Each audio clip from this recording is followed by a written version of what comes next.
Hello दोस्तों, मेरा नाम शालिनी है। मैं 28 साल की हूँ। बदन में ऐसी प्यास जो हर वक्त जलती रहती है। गांव के सभी लोग कहते हैं कि भाभी आप तो काफी जवान और भरी भरी लगती हो। मेरे शरीर की भरावट ऐसी है कि लोग देखते रह जाते हैं और मन ही मन सोचते हैं कि क्या मेरी होती। विधवा हूँ। पिछले 2 साल से जब से लेकर अब तक मुझे किसी ने छुआ तक नहीं है। मैं बहुत अकेलापन महसूस करती हूँ और सोचती हूँ कोई ऐसा हो जो मेरी रातों को रंगीन कर दे और मेरा अकेलापन दूर हो जाए, क्योंकि मेरे भी कुछ अरमान हैं। मैं भी एक औरत हूँ। और हाँ, अगर आप भी मुझसे बात करना चाहते हो तो मैंने मेरा नंबर इसी वीडियो में बताया है। तो पूरी कहानी सुनो, क्योंकि मेरा नंबर इसी कहानी में है। और इस उम्र में भी मेरी आंखों में वो चमक है जो किसी को भी अपनी तरफ खींच ले। मेरी कमर पतली है, कूल्हे थोड़े चौड़े और बाल लंबे काले जो हवा में उड़ते हुए किसी को भी मद्दोश कर दें। मैं जानती हूँ कि जब मैं साड़ी पहनकर चलती हूँ तो मेरी कमर की मोहनी सी झुमका लोग चुरा चुरा कर देखते हैं। कभी कभी सोचती हूँ कि ये जिंदगी कितनी अजीब है। विधवा होकर भी दिल में वो आग बाकी है जो बुझने का नाम ही नहीं लेती। लेकिन चलो, आज मैं तुम्हें अपनी वो कहानी सुनाती हूँ जो मेरी जिंदगी का सबसे बड़ा राज है। ये कहानी है मेरी और मेरे देवर राजू की है। दोस्तों, कहानी बहुत ही ज्यादा मजेदार होने वाली है, जिसमें आपको बहुत ज्यादा मजा आएगा। इसलिए कहानी को पूरी सुने और देखें मेरे और मेरे देवर के बीच आखिर क्या क्या हुआ। राजू मेरा छोटा देवर है, 25 साल का जवान लड़का जिसकी आंखों में हमेशा वो शरारत भरी चमक रहती है।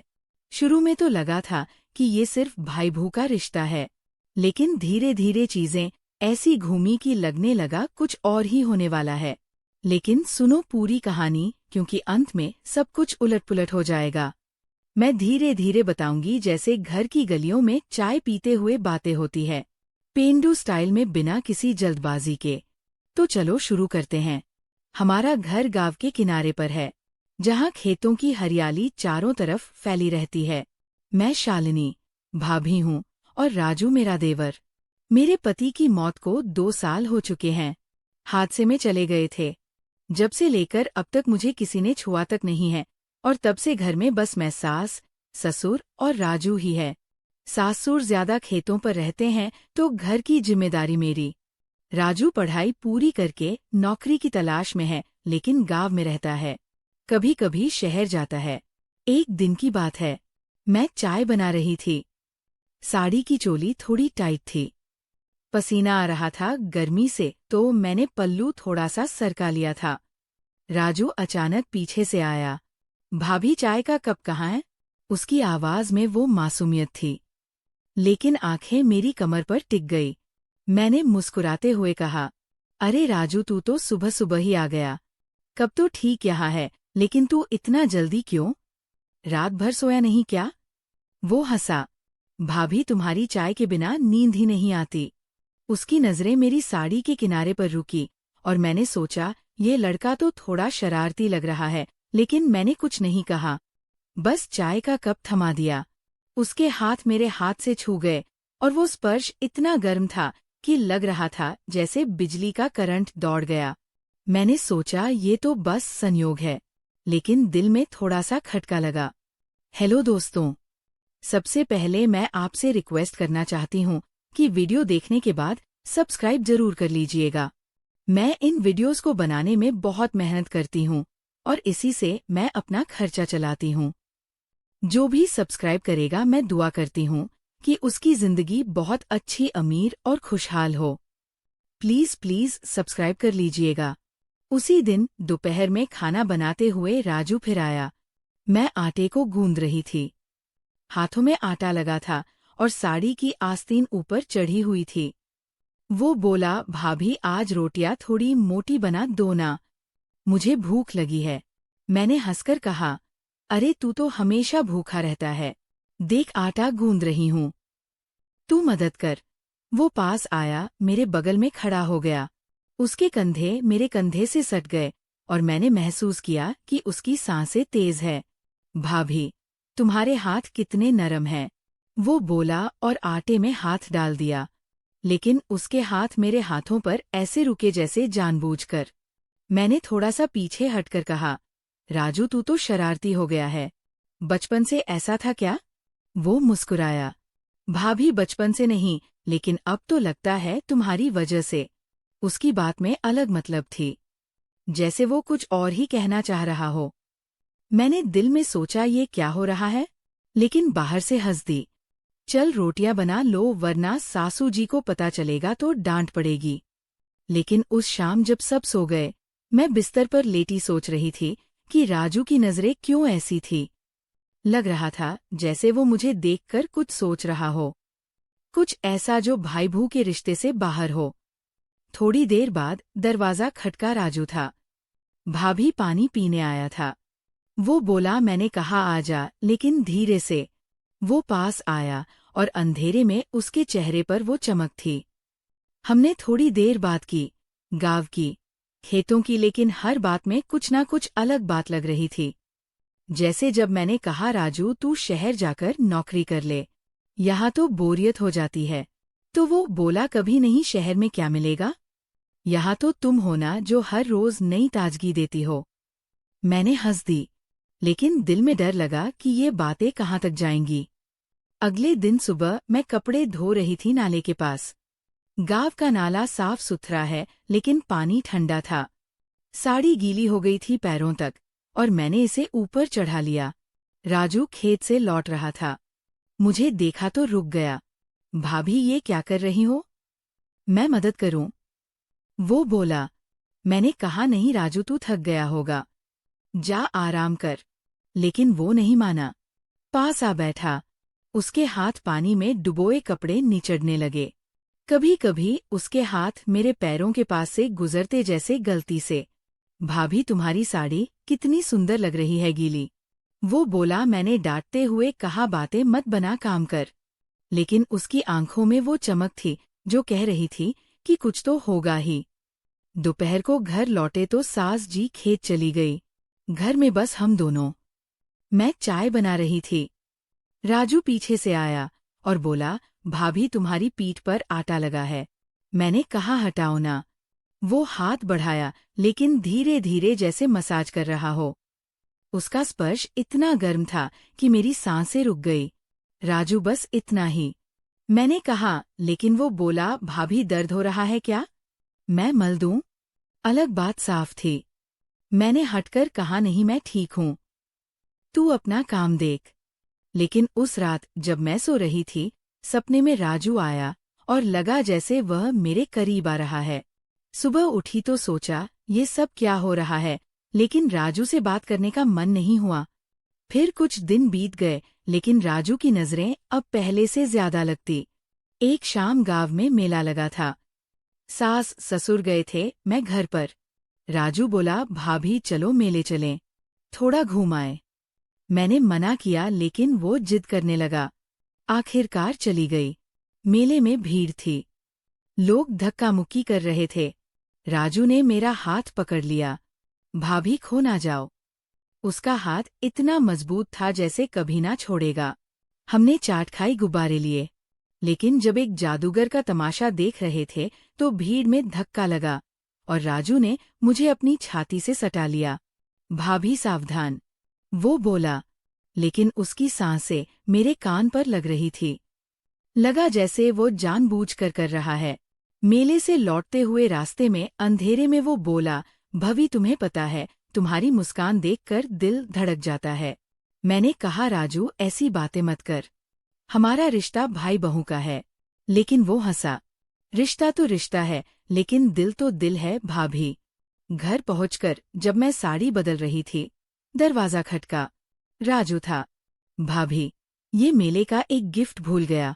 वो अंदर आया और मेरी कमर पर एक छोटा सा लॉकेट रख दिया, लेकिन उसके हाथ रुक गए जैसे छूना चाहता हो। मैंने पीछे हटकर कहा, धन्यवाद राजू, लेकिन अब सो जा। उस रात मैं बेचैन रही। लग रहा था कि राजू कुछ करने वाला है। शायद अगले ही दिन लोगों को लगेगा कि अब तो कुछ हो ही जाएगा। लेकिन सुनो, आगे दिन बीतते गए और राजू की हरकतें बढ़ती गई। एक दिन गांव के सरपंच के घर शादी थी। हम सब गए। मैंने लाल साड़ी पहनी थी जो थोड़ी चमकदार थी। राजू की आंखें मेरा पीछा कर रही थी। शादी में नाच गाना हो रहा था। राजू ने मुझे खींच लिया। भाभी एक डांस कर लो। मैंने मना किया, लेकिन भीड़ में सब नाच रहे थे। उसके हाथ मेरी कमर पर रखे और घूमते हुए वो फुसफुसाया, भाभी तुम्हारा बदन कितना गर्म है। मैंने हाथ हटा दिया, लेकिन दिल धड़क रहा था। शादी से लौटे तो रास्ते में बारिश शुरू हो गई। नहीं रुक जाओ। बारिश का ज्यादा मत सोचो, ये तो बस हल्की फुहार थी। लेकिन हम भागे घर की ओर। घर पहुंचकर कपड़े बदलने लगी तो राजू बोला, भाभी मैं तौलिया लाऊं। वो आया और तौलिया देते हुए मेरी गर्दन पर रखा, लेकिन आंखें नीचे थी। राजू तू क्या कर रहा है? मैंने कहा। वह बोला, भाभी बस मदद, लेकिन तुम्हें देखकर मन करता है और कुछ भी करो। अलग बात फिर, जैसे वह रात में कुछ प्लान कर रहा हो। मैंने दरवाजा बंद कर लिया, लेकिन सोच रही थी ये कब तक चलेगा। अगले दिन सुबह खेत में काम करते हुए राजू आया। मैं फसल काट रही थी, साड़ी ऊपर बांधी हुई। वो बोला, भाभी ये कांटा लग गया है तुम्हारी साड़ी में। झुककर हटाया, लेकिन हाथ मेरे पैर पर रुका। मैंने चिल्लाया। वो मुस्कुराया, सॉरी भाभी, लेकिन तुम्हारे पैर कितने सुंदर हैं। समय बीतता गया और हमारी बातें अब रोज की हो गई। एक दिन गांव में बिजली की लाइनें ठीक हो रही थी। लाइनें नहीं बल्कि गांव के ट्रांसफार्मर में खराबी आ गई थी। 2-3 दिन बिजली गुल, रातें अंधेरी। सास ससुर खेत के कमरे में सोते थे तो घर में मैं और राजू पहली रात मोमबत्ती जलाकर बैठे थे। राजू बोला, भाभी अंधेरे में तुम्हारा चेहरा और सुंदर लगता है। मैंने कहा चुप रह, बातें मत कर। लेकिन वो पास सरक आया। भाभी डर लग रहा है क्या? मैं हूं ना। उसका हाथ मेरे कंधे पर रखा। स्पर्श से कांप उठी मैं। लगा जैसे वो मुझे गले लगाएगा। लेकिन मैंने हटकर कहा, राजू ये गलत है। वो बोला, क्या गलत है भाभी? बस साथ हैं। दूसरी रात फिर वही बातें करते करते वह बोला, भाभी अगर मैं कहूं कि मैं तुमसे प्यार करता हूं, मेरा दिल बैठ गया। राजू तू पागल हो गया है। मैं तेरी भाभी हूं। लेकिन उसकी आंखें कह रही थी कि वह रुकेगा नहीं। तीसरी रात बिजली आई, लेकिन राजू का इरादा नहीं रुका। सुबह वो उठा और बोला, भाभी आज शहर चले नौकरी के लिए, तुम भी आ जाना। मैंने हाँ कहा। सोचा शायद दूर जाए तो ठीक हो। शहर गए, लेकिन होटल में एक ही रूम मिला। भाभी कोई बात नहीं, मैं सोफे पर सो जाऊंगा। वो बोला, लेकिन रात में जब मैं सो रही थी लगा जैसे कोई मेरे पास है। राजू था। भाभी ठंड लग रही है क्या? उसका हाथ मेरी चादर पर। मैं जाग गई। निकल जा राजू। लेकिन वो बोला, भाभी बस थोड़ी देर। लग रहा था कि अब तो हो ही जाएगा। लोगों को लगेगा हाँ ये तो चरम पर पहुंचने वाली है। लेकिन आगे सुनो। शहर से लौटे और राजू अब और बिंदास हो गया। एक दिन घर के आंगन में मैं झाड़ू लगा रही थी। साड़ी का पल्लू गिर गया और राजू आया। भाभी मैं बांध दूं। उसके हाथ मेरी पीठ पर। मैंने झटक दिया, लेकिन वो हंसा। दोपहर को रसोई में अचार बनाते हुए वह पीछे से आया और बोला, भाभी मिर्ची ज्यादा मत डालना वरना जलन होगी। अलग बात साफ, मैंने कहा तू बाहर जा। लेकिन शाम को जब सास जी सो रही थी राजू ने मुझे बुलाया। भाभी एक बात कहनी है। बाहर खेत के किनारे पर ले गया। भाभी मैं तुम्हारे बिना नहीं रह सकता। आज रात आ जाना मेरे कमरे में। मेरा मुंह सूख गया। राजू ये पाप है। लेकिन वो बोला, प्यार पाप नहीं होता। रात को मैं नींद में थी, लेकिन दरवाजा खुला। राजू आया, बिस्तर पर लेट गया। भाभी शश, उसने कहा। मैं डर गई लेकिन चिल्ला नहीं सकी। उसके हाथ मेरी कमर पर, सांसें तेज। लगा जैसे सब खत्म। लोग सोचेंगे अब तो जरूर कुछ होगा ही। लेकिन तभी सास जी की आवाज आई, शालिनी उठ। राजू भाग गया। मैं उठी, कुछ नहीं हुआ था, बस डर। लेकिन ये सस्पेंस बढ़ा गया। दोस्तों दिन बीतते गए, राजू की कोशिशें जारी। एक दिन गांव में नया कुआं खोदा जा रहा था। मैं पानी भरने गई। राजू भी आया। कुएं के पास फिसलन थी। उसने मुझे संभाला, लेकिन हाथ लंबे समय तक रुके। भाभी गिर जाती तो? बोला। घर लौटकर वो बोला, भाभी तुम्हारा बदन कितना नाजुक है। फिर एक दिन गांव के मंदिर में पूजा थी। मैं फूल चढ़ा रही थी, राजू पीछे खड़ा। उसके हाथ मेरी पीठ पर फूल गिर गया कहकर। मंदिर से लौटते हुए रास्ते में वह बोला, भाभी पूजा के बाद मन शांत हो जाता है, लेकिन तुम्हें देखकर बेचैन। अलग बात, फिर से घर पर रात को फिर कोशिश, लेकिन हर बार कुछ ना कुछ रुकावट लग रहा था कि बस अगली बार तो हो ही जाएगा। एक दिन राजू ने कहा, भाभी चलो नदी किनारे घूम आए। नदी साफ थी, हम बैठे, पानी में पैर डाले। वो बोला, भाभी अगर मैं तुम्हें छू लूं तो? मैंने कहा नहीं, लेकिन उसने हाथ बढ़ाया। तभी एक बच्चा आया, खेलने लगा, फिर रुक गया। सस्पेंस बढ़ता गया। एक शाम घर में कोई नहीं था, सासुर मायके गए थे। राजू बोला, भाभी आज रात खाना बाहर खाएं। मैंने हाँ कहा। गांव के ढाबे पर गए, खाना खाया। लौटते हुए अंधेरे रास्ते पर वो मेरे करीब आया। भाभी तुम्हारी खुशबू से मैं मदहोश हो जाता हूँ। घर पहुंचकर वो बोला, भाभी थक गई हो? मैं मालिश कर दूं? मैंने मना किया, लेकिन उसने जोर दिया। कमरे में मैं लेटी, वह पैर दबाने लगा, हाथ ऊपर जाते गए कमर तक। राजू बस, मैंने कहा, लेकिन वो बोला, भाभी और ऊपर दर्द है क्या? स्पर्श से शरीर से हर उठा, लगा जैसे वह और आगे जाएगा। रात भर बेचैनी। अगले दिन फिर वही, लेकिन मैंने सोचा कि ये रोकना पड़ेगा।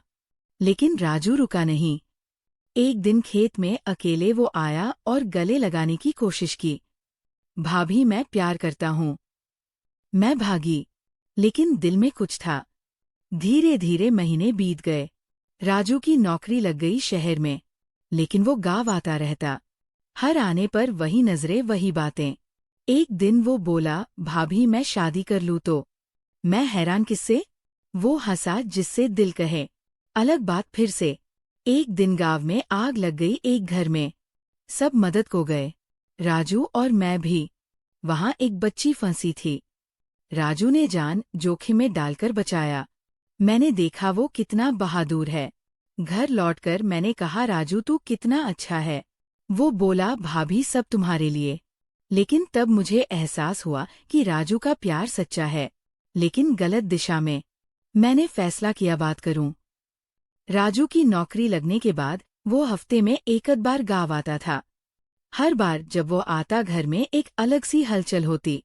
सास जी कहती, आ गया हमारा शहरिया लड़का, और मैं चुपचाप रसोई में कुछ नया बनाने लगती।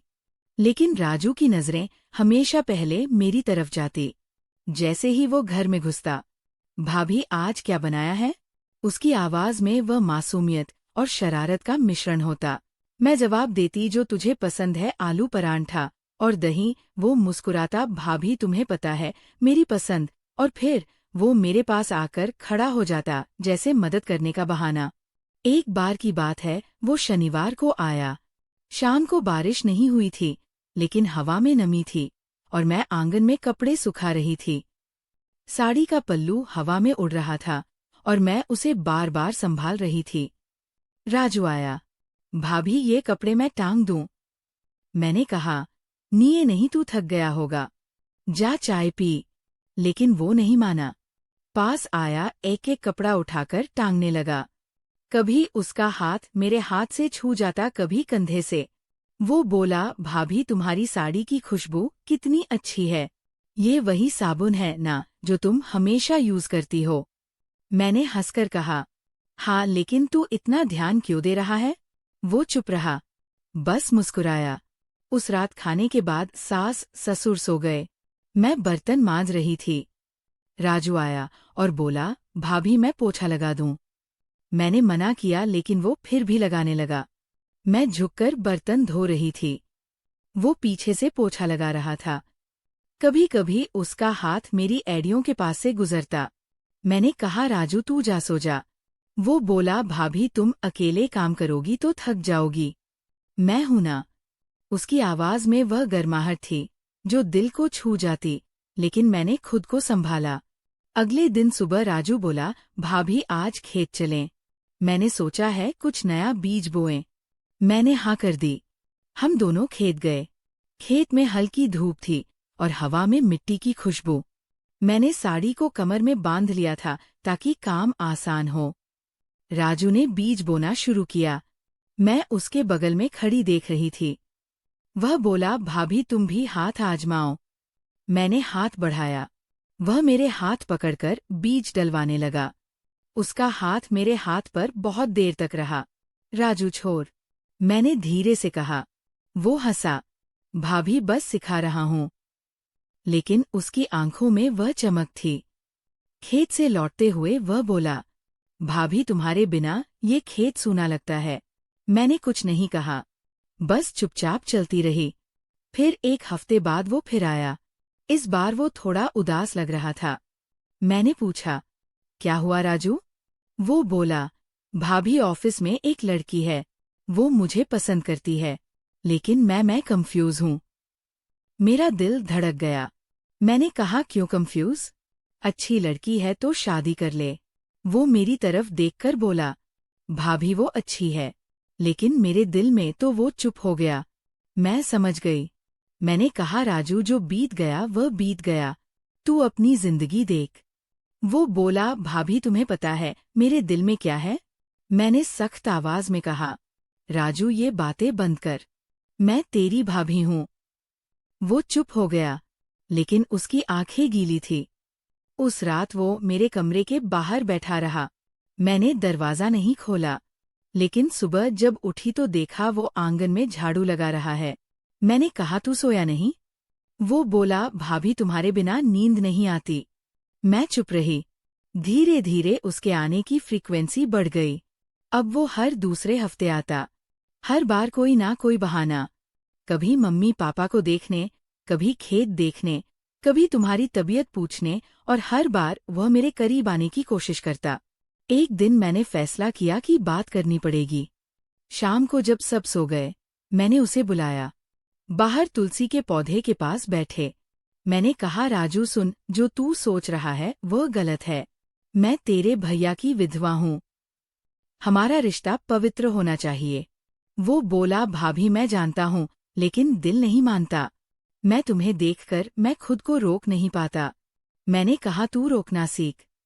तू जवान है, अच्छी लड़की मिलेगी। वो रो पड़ा।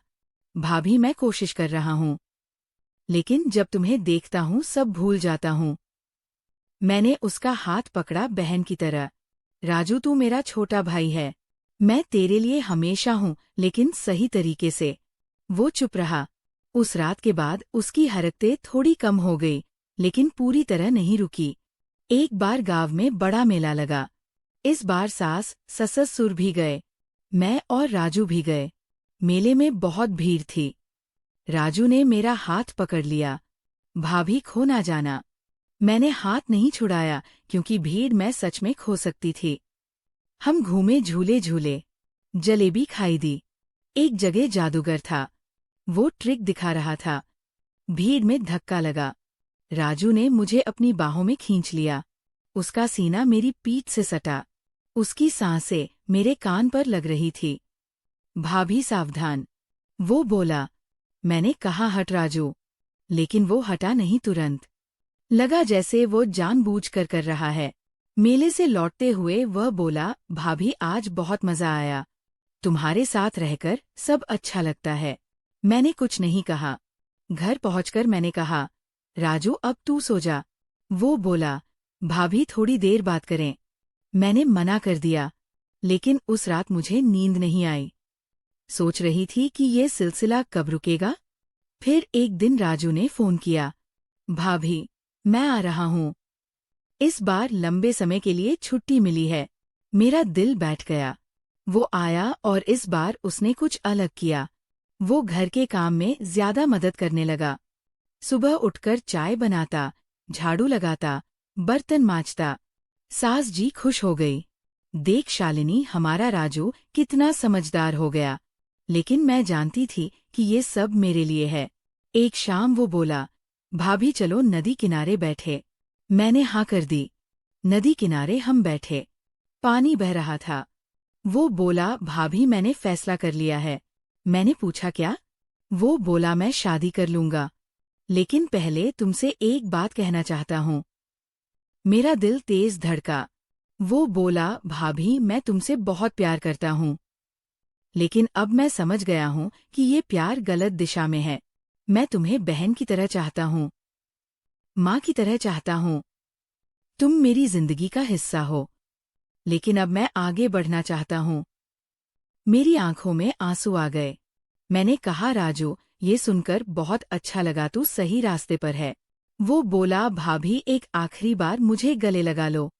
मैंने उसे गले लगाया जैसे बहन छोटे भाई को लगाती है। उसने कहा धन्यवाद भाभी, अब मैं कभी गलत नहीं सोचूंगा। उसके बाद राजू ने एक लड़की से बात शुरू की। नाम था पूजा, अच्छी फैमिली से पढ़ी लिखी। राजू ने मुझे फोटो दिखाई। मैंने कहा बहुत प्यारी है। शादी तय हुई। शादी के दिन मैंने खुद पूजा को तैयार किया। राजू ने मुझे देखा और कहा भाभी आज तुम सबसे सुंदर लग रही हो। मैंने हंसकर कहा अब तू अपनी बीवी को देख। शादी के बाद राजू शहर चला गया पूजा के साथ, लेकिन हर महीने आता और अब उसकी नजरें सिर्फ सम्मान वाली होती। वो कहता भाभी तुम्हारे बिना मैं कुछ नहीं, तुम मेरी दीदी हो। तो दोस्तों, कहानी आपको कैसी लगी कमेंट करके ज़रूर बताएं।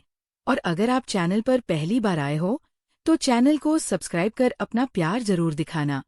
मिलती हूँ एक ऐसी नई वीडियो के साथ। तब तक के लिए बाय बाय।